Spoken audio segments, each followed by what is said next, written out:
আসসালামু আলাইকুম। জাতীয় বিশ্ববিদ্যালয় পরীক্ষা নিয়ন্ত্রণ দপ্তর থেকে অনার্স তৃতীয় বর্ষের পরীক্ষার রুটিন প্রকাশিত হয়েছে। তোমরা দেখো যে 24/4/2025 বৃহস্পতিবার থেকে পরীক্ষা শুরু হবে। এখানে যে সময়সূচি দেওয়া আছে, যে পরীক্ষার যে সময় সেটা হচ্ছে দুপুর 1টা থেকে।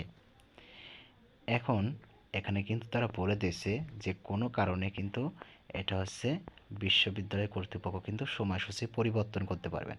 অর্থাৎ সামনে কিন্তু ঝড় বৃষ্টির সময় আসতেছে, দেখা যাচ্ছে কোনো কারণে বা এখানে রাজনৈতিক কোনো কারণেও হইতে পারে যে অনার্স তৃতীয় বর্ষে দেখা যাচ্ছে যে পরীক্ষাগুলো আছে, পরীক্ষার সময়সূচি অনেক সময় কিন্তু পরিবর্তন হয়ে থাকে। এজন্য তোমরা যে সমস্ত সামাজিক যোগাযোগ মাধ্যম আছে এবং আমার চ্যানেলটিও তোমরা সাবস্ক্রাইব করতে পারো। কারণ যদি কোনো সময় পরীক্ষা রুটিন পরিবর্তন করে বা কোনো একটা মাঝের মধ্যে দেখা যাচ্ছে, মনে করো 30 তারিখে একটা পরীক্ষা, এই 30 তারিখে পরীক্ষা দেখা যাচ্ছে স্থগিত করে দেখা যাচ্ছে 1-2 তারিখ দিয়ে দিতে পারে। এরকম কিন্তু তারা মাঝে মধ্যে করে, কারণ এটা হচ্ছে জাতীয় বিশ্ববিদ্যালয় এই সময়সূচি পরিবর্তন করতে কিন্তু তারা পারে। যেটা বললাম যে প্রাকৃতিক কোনো দুর্যোগের কারণে বা রাজনৈতিক কোনো কারণে কিন্তু এগুলো পরিবর্তন হয়ে থাকে।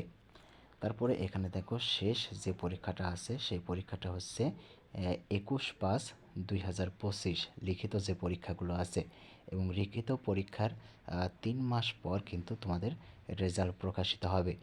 এখন পরবর্তী কোনো আপডেট নোটিশ যদি পাই সাথে সাথে জানিয়ে দেওয়া হবে। অবশ্যই চ্যানেলটি সাবস্ক্রাইব করে পাশে থাকবে। সবাই ভালো থেকো। আল্লাহ হাফেজ।